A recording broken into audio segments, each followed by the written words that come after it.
ጤና ይስጥልን። ይህ የ2018 ዓመተ ምህረት የስድስተኛ ክፍል አካባቢ ሳይንስ አጋማሽ ፈተና ሁለተኛ ሴሚስተር ክፍል 2 ከጥያቄ 16 እስከ 30 ያለው ነው። ይህ ጥያቄ የተዘጋጀው በአቡነ ጎርጎርዮስ ትምህርት ቤት ባህር ዳር ቅርንጫፍ ነው። እናመሰግናለን። ጥያቄ ቁጥር 16 ስለ ኢትዮጵያ ፍጹማዊ መገኛ ትክክል የሆነው የቱ ነው? ሀ በሰሜን ሞያሌ 3 ዲግሪ ሰሜን፣ ለ በደቡብ የትግራይ ጫፍ 15 ዲግሪ ደቡብ፣ ሐመርሃ በደቡብ ሞያሌ 3 ዲግሪ ሰሜን፣ መ በምዕራብ ኦጋዴን 48 ዲግሪ።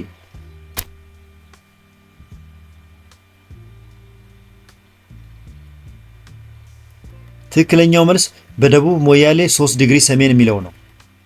ኢትዮጵያ በደቡብ አቅጣጫ እስከ ሞያሌ ድረስ የሚዘልቅ ሲሆን መገኛዋም በግምት 3 ዲግሪ ሰሜን ኬክሮስ ላይ ይገኛል።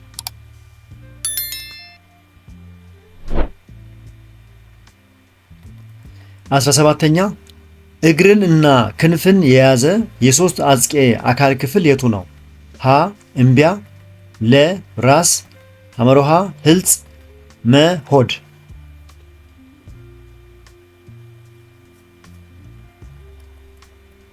መልሱ ህልጽ ነው። የነፍሳት ወይም ሶስት አጽቄዎች አካል በሶስት ይከፈላል። እግርና ክንፍ የሚገኙት ደግሞ በመካከለኛው የአካል ክፍል ወይም ህልጽ ላይ ነው ማለት ነው።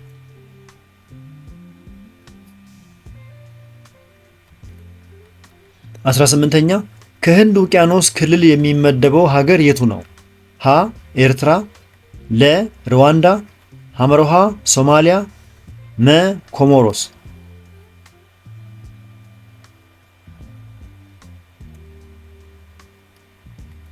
ኮሞሮስ አላችሁ? ትክክል ነው። ኮሞሮስ በህንድ ውቅያኖስ ውስጥ የምትገኝ ደሴት ሀገር በመሆኗ በዚህ ክልል ስር ትመደባለች።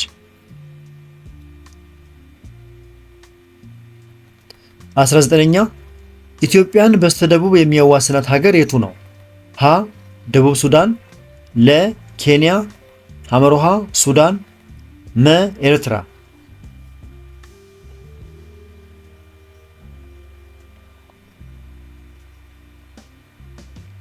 ደቡብ ሱዳን አላችሁ? ትክክል አይደለም። ትክክለኛው መልስ ኬንያ ነው። ኬንያ ከኢትዮጵያ ጋር በደቡብ አቅጣጫ ሰፊ ድንበር የምትጋራ ጎረቤት ሀገር ናት።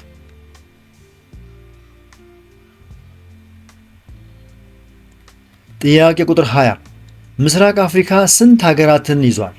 ሀ 45፣ ለ 19፣ ሐመሮሃ 25፣ መ 55።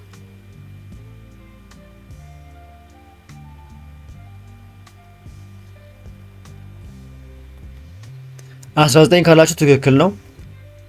በተባበሩት መንግስታት ድርጅት አከፋፈል መሰረት የምስራቅ አፍሪካ ቀጠና 19 ሀገራትን ያካትታል።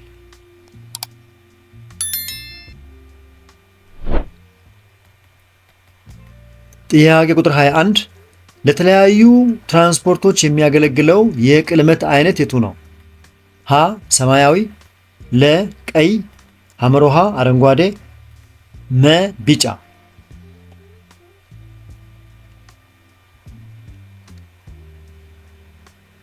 የዚህ ጥያቄ ትክክለኛው መልስ ቀይ የሚለው ሲሆን ቀይ ቀለም በአይን በቀላሉ የሚለይና ሩቅ ቦታ ድረስ ስለሚታይ ለትራንስፖርት ማስጠንቀቂያና ምልክቶች በስፋት ጥቅም ላይ ይውላል።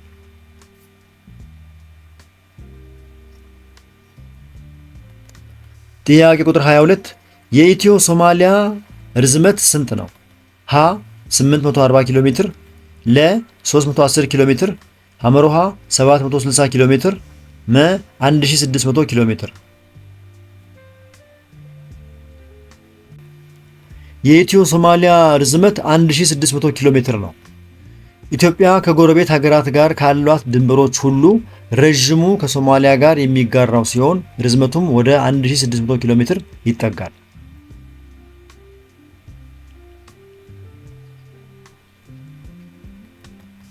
ጥያቄ ቁጥር 23 ከግልብ ዘር እጽዋት የማይመደበው የቱ ነው?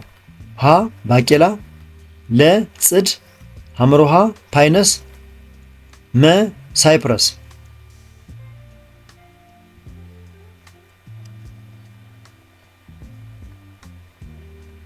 መልሱ ባቄላ ነው። ባቄላ ዘሩ በሽፋን ውስጥ የሚገኝ በመሆኑ ግልብ ዘር ካላቸው እንደ ጽድና ፓይነስ አይመደብም።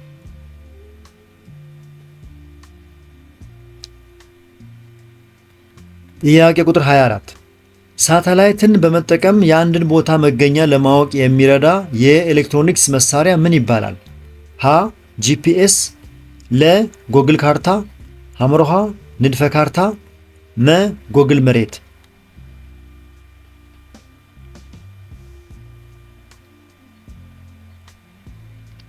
ጂፒኤስ ካላችሁ ትክክል ነው። ጂፒኤስ ከሳተላይቶች የሚላኩ ምልክቶችን በመጠቀም የአንድን ቦታ ፍጹማዊ መገኛ በትክክል ለመጠቆም የሚያስችል መሳሪያ ነው።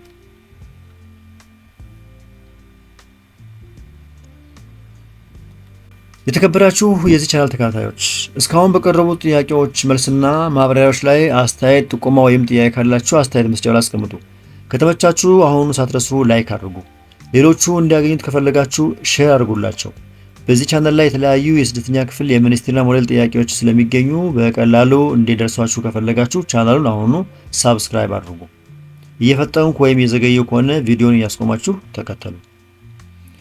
ጥያቄ ቁጥር 25 በጽብርቅ ጨረርና አምዳዊ የሐሳብ መስመር መካከል ያለ ዘዌ ምን ይባላል?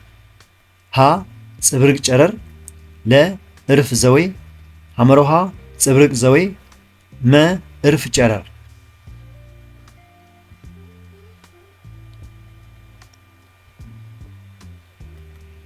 መልሱ ጽብርቅ ዘዌ ነው። ብርሃን ከአንድ መሬት ላይ ተንጸባርቆ ሲመለስ በተንጸባራቂው ጨረርና በአምዳዊ መስመሩ መካከል የሚፈጠረው ማዕዘን የጽብርቅ ዘዌ ይባላል።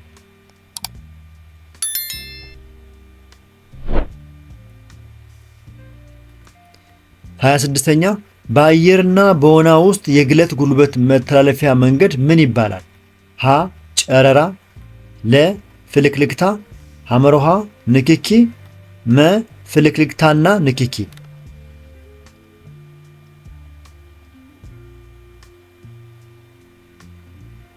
ትክክለኛው መልስ ጨረራ የሚለው ነው። ጨረራ የግለት ጉልበት ያለምንም ቁስ እርዳታ በወና ውስጥ እንዲጓዝ የሚያደርግ ብቸኛው መንገድ ነው። ፍልክልክታ በፈሳሽ ውስጥ የሚተላለፍ ሲሆን ንክኪ ደግሞ በጠጣሮች ውስጥ የሚተላለፍ የግለት ጉልበት ነው።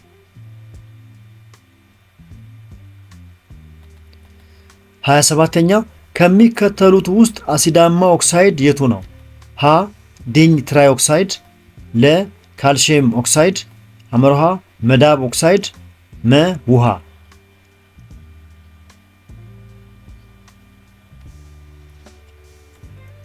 ዲኝ ትራይ ኦክሳይድ ካላችሁ ትክክል ነው። የኢ ብረቶች ኦክሳይድ ለምሳሌ ዲኝ ትራይ ኦክሳይድ ከውሃ ጋር ሲዋሃዱ አሲድ ስለሚፈጥሩ አሲዳማ ኦክሳይድ ይባላሉ። 28ኛ ከሚከተሉት ውስጥ ማግኔታዊ ቁስ የሆነው የቱ ነው? ሀ አሉሚኒየም፣ ለ ወርቅ፣ ሐመሮሃ ብር፣ መ መዳብ። የዚህን ጥያቄ መልስ በተመለከተ ጥያቄው ላይ ከቀረቡት ውስጥ ትክክለኛ መልስ የሚሆን የለም። ነገር ግን አሉሚኒየም በደካማ ሁኔታ ይስባል። እንደ ብረት፣ ኒኬልና ኮባልት ያሉ ቁሶች በማግኔት የሚሳቡ ማግኔታዊ ቁሶች ናቸው። ምርጫዎቹ ውስጥ ያሉት ግን አብዛኛዎቹ ማግኔታዊ አይደሉም። ማግኔታዊ ቁስ ማለትና በማግኔት የሚሳብ ማለት ይለያያሉ። ማግኔታዊ ቁስ ማለት ራሱ እንደ ማግኔት ሆኖ የሚስብ ማለት ነው። እነዚህ ደግሞ እዚህ ላይ ያሉት የሚስቡ ሳይሆኑ እነሱ በማግኔት የሚሳቡ ናቸው።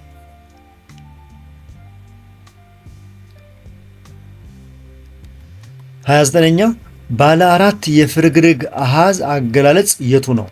ሀ 2 8 1 6 6 7፣ ለ 3 7 2፣ ሐመርሃ 4 2 6 1፣ መ 3 7 4 5 6።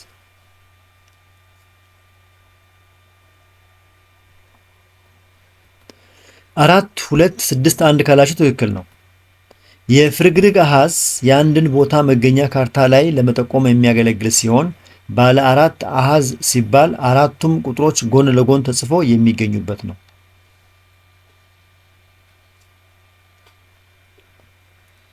ወደ መጨረሻው ጥያቄ ደረስን። የመጨረሻው ጥያቄ ወይም ጥያቄ ቁጥር 30 እንዲህ ይላል። ዳሽ በወና የማይተላለፍ የጉልበት አይነት ነው። ሀ ብርሃን፣ ለ ድምፅ፣ ሐመርሃ ግለት፣ መ ሙቀት።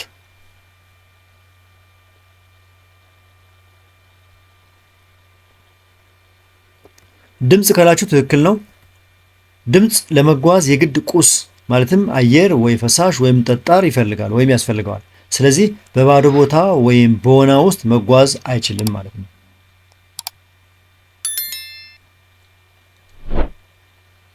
በሌላ የትምህርት አይነት እስከምንገናኝ መልካም የጥናትና የዝግጅት ጊዜ ይሁንላችሁ። ቻው።